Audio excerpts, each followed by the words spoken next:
Xin chào các bạn đã trở lại kênh Số Ba Nguyễn của mình nhé. Hôm nay mình sẽ hướng dẫn các bạn cách làm ruốc gà hay còn gọi là chả bông gà để các bạn có thể cất tủ các bạn ăn dần trong những ngày chống dịch. Mặc dù quá trình làm món ruốc gà thì hơi tốn thời gian và một chút công sức, nhưng mà thành quả đem lại chắc chắn là sẽ không làm các bạn thất vọng. Ruốc gà rất thích hợp ăn với cơm nóng, cháo, nhất là ăn cùng với xôi, hương vị vô cùng tuyệt vời.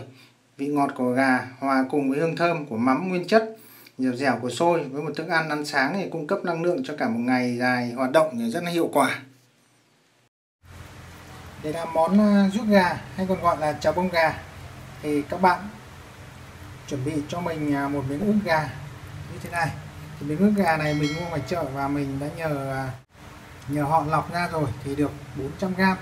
Các bạn có thể mua về thì nó dính cái xương ức ở đây thì các bạn lọc đi nhá, nó dính cái xương ức ở đây này, các bạn lọc đi thì nó chỉ còn là cái thịt gà không thôi. Ức gà ức tươi nhá, thì 400g. Đấy, 400g ức gà. Các bạn mua thịt thì các bạn nhớ nhá, mình nhấn đây này. Đó, thịt gà nó có độ đàn hồi này thì là gà tươi nhá. Đấy, các bạn nhớ nhìn thịt gà tươi màu đẹp.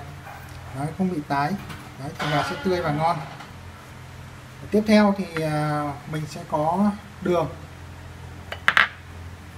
và bột nghệ và nước mắm. Nước mắm thì mình dùng mắm Thuận Phát và dầu ăn. Và cái quan trọng đó là cái muối.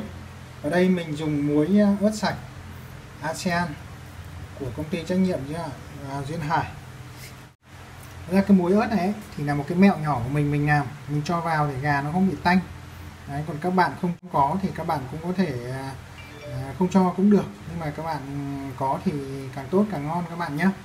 Đó, thì đây cái này mình làm một vài lần rồi mình đã thử và mình thấy nó ngon và ok nên là mình hướng dẫn các bạn.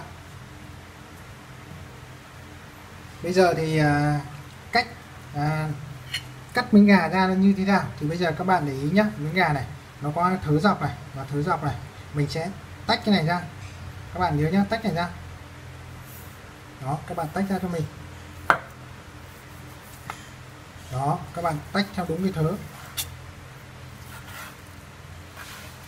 Tiếp theo thì cái thớ của cái thịt gà này các bạn cắt dọc thớ cho mình. Đó, các bạn nhớ nhá, cắt dọc thớ nhá. Các bạn đừng cắt ngang thớ nha, vì cái ruốc mình nó sẽ không được đẹp mà nó sẽ bị vụn. Đó, các bạn cắt bản này cho mình khoảng tầm 1 cm. Đây, miếng gà này cũng vậy, các bạn cứ cắt làm sao nó dày khoảng 1 cm và dọc thớ, đây thớ miếng gà đấy. Mình sẽ cắt dọc thớ.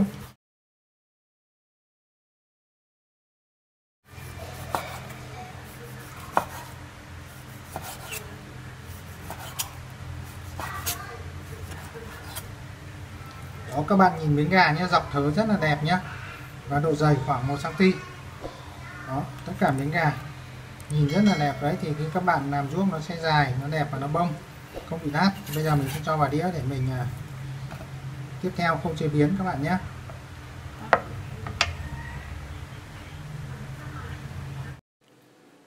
Bây giờ các bạn cho gà vào trong xoong. Sau đó mình sẽ nêm gia vị. Đầu tiên là cho một muỗng nước mắm khoảng 15ml. Mình sẽ dùng thìa phở các bạn nhé. Đây, thìa này là thìa phở. Đó, các bạn nhớ cho thìa phở. Sau đó bây giờ mình sẽ cho muối ớt. Thì các bạn cho một muỗng cà phê, nó tương đương khoảng tầm 5g. Một muỗng cà phê muối ớt. Tiếp theo thì mình sẽ cho đường.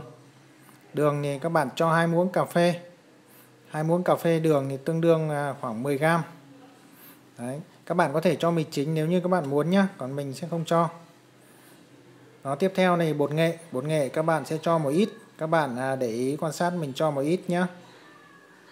Mình sẽ cho một chút xíu bột nghệ là như này thôi. Các bạn quan sát kỹ à. Các bạn đừng cho nhiều thì cái gà nó bị vàng quá. Mình cho một chút xíu thì nó có độ vàng tự nhiên, vàng đẹp. Đó. Sau đó các bạn trộn đều.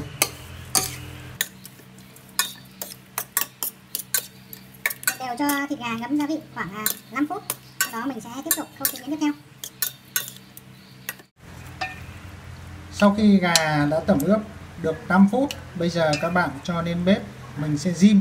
Các bạn chú ý nhé, gà mình sẽ rim mình sẽ làm theo cách của mình để làm sao cho gà vừa giữ được cái chất ngọt của cái thịt ruốc gà này, mà làm sao để cho gà nó không bị bở mà nó dai và nó ngon. Đấy, thì cái cách chế biến thì mỗi người một kiểu, như kiểu của mình đây thì mình đã rút kinh nghiệm và mình sẽ làm hướng dẫn các bạn làm không luộc hay là hấp như thế nào, mà các bạn rim để cho gà nó săn và nó ngon. Đó, bây giờ các bạn sẽ đảo nhỏ lửa.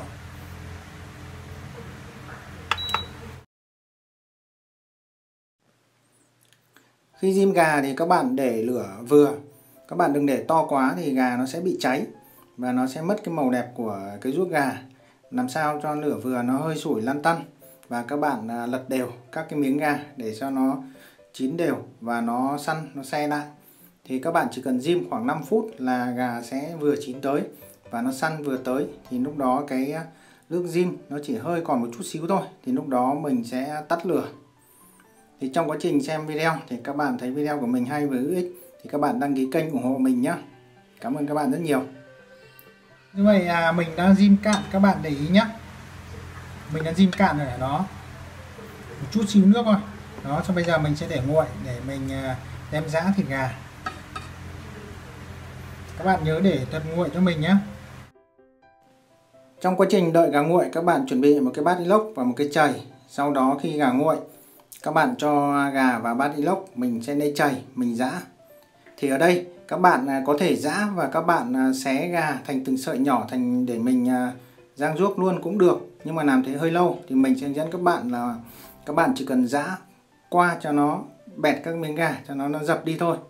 Thì sau đó mình sẽ cho tiếp vào máy xay, mình chỉ xay nhẹ một cái thì gà nó sẽ ra thành sợi, nó rất nhanh, nó sẽ không mất thời gian của các bạn. Nhưng mà các bạn cũng đừng, các bạn mà không có điều kiện thì các bạn cũng có thể cho thẳng vào máy xay, nhưng lúc đó thì cái gà nó sẽ không ra cái sợi dài được, mà nó vẫn ra sợi, nó sẽ ngắn hơn và nó không đẹp. Đấy, đây là cái đĩa, cái số gà mình đã giã dập rồi, qua rồi. Thì sau đó mình sẽ dùng cái chỗ này, mình cho vào máy xay, mình xay qua là ok. Thì các bạn quan sát mình giã, mình cũng không giã kỹ quá, nó sẽ bị lát các miếng gà nhé các bạn. Các bạn chỉ cần giã sơ thôi, đó như thế. Đó, đây là chỗ gà mình sau khi đã là giã sơ qua rồi. Đó, bây giờ mình sẽ cho gà vào trong cái máy xay. Thì ở đây cái nước rim gà các bạn cứ để đấy nhá, để sau khi mình xay xong cái gà thì mình sẽ cho vào cái xoong nước đó. Thì bây giờ mình sẽ cho vào một cái máy xay sinh tố. Các bạn cho vào máy xay sinh tố cũng được. Cái quan trọng là các bạn ấn xay như thế nào để cho gà nó ra sợi đẹp và nó không bị lát thôi. Các bạn nhớ mình chỉ ấn nhá thôi nhá. Các bạn nhá một cái các bạn thả ra luôn thì cái sợi gà nó rất bông và đẹp. Đó, rất là nhanh thôi. Đó, các bạn nhìn đấy, sợi gà nó dài và nó bông rồi. Đó, bây giờ mình sẽ cho vào cái xoong mà mình vừa rim, nó còn nước thì mình cho vào đó để tí nữa mình trộn đều vào.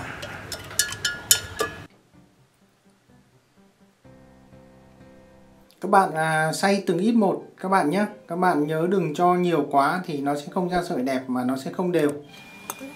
Đó, mình sẽ cho mỗi mẻ một chút thôi. Đó, thì ở đây các bạn quan sát mình nhé. Đó, mình chỉ nhá thôi. Các bạn quan sát mình nhá nút. Đấy, nhá khoảng vài nhá thôi là các bạn có thể ra được cái sợi gà như thế này. Không quá là cầu kỳ và cũng không quá là mất thời gian. Nếu như các bạn mà chỉ giã và xé thế kia thì cũng rất là lâu. Mình kết hợp cả hai công đoạn. Sau khi xay xong gà, các bạn cho thêm một muỗng cà phê đường vào. Và các bạn cho thêm hai muỗng phở dầu các bạn nhé. Tương đương khoảng tầm 20 đến 25 ml. Thì các bạn cho vào nó sẽ mềm thịt gà mà nó vẫn ngon. Thì mình sẽ dùng dầu hướng dương, các bạn dùng dầu gì cũng được. Đó, sau khi cho đều rồi, bây giờ các bạn trộn đều cái nước rim của gà dưới xoong và cái dầu và đường mình vừa cho thêm vào. Các bạn trộn nhẹ nhàng cho nó thấm đều. Rồi mình sẽ bắt đầu mình bắc lên chảo và mình xào. Các bạn bắc một cái chảo và mình cho chảo hơi nóng một chút rồi mình sẽ cho gà vào. Các bạn nhớ là hơi nóng thôi nhé, các bạn đừng cho nóng quá thì vào nó sẽ bị cháy gà. Rồi mình sẽ xào ở cái lửa nó chỉ nhỏ thôi và nó hơn một chút thôi. Đó, các bạn quan sát thì mình xào như thế này thì nó hơi mất thời gian, các bạn phải chịu khó. phải có sự kiên trì. Nếu các bạn cho to lửa quá mà đảo không nhanh thì gà sẽ cháy và khô. Các bạn dùng hẳn 4 que đũa, mỗi bên tay các bạn cầm 2 que, các bạn sao thì nó rất là đều. Đấy. Mỗi người có một cách sao thôi, có người thì cũng chỉ sao khoảng 1 tay hoặc dùng 2 chiếc đũa, thì mình dùng hẳn 4 chiếc đũa đi cho nó đều, đúng không các bạn? Thì các bạn chia làm 2 mẻ cho mình nhé, các bạn đừng sao hết một mẻ, nó sẽ không đều và nó không ngon. Đó, các bạn nhìn gà của mình thì màu nó lên là rất là đẹp. Đấy, rất là vàng đẹp các bạn nhé, không vàng quá mà nó rất là đẹp, nó không bị trắng quá. Thì cái ruốc các bạn nhìn nó rất là hấp dẫn và nó bắt mắt.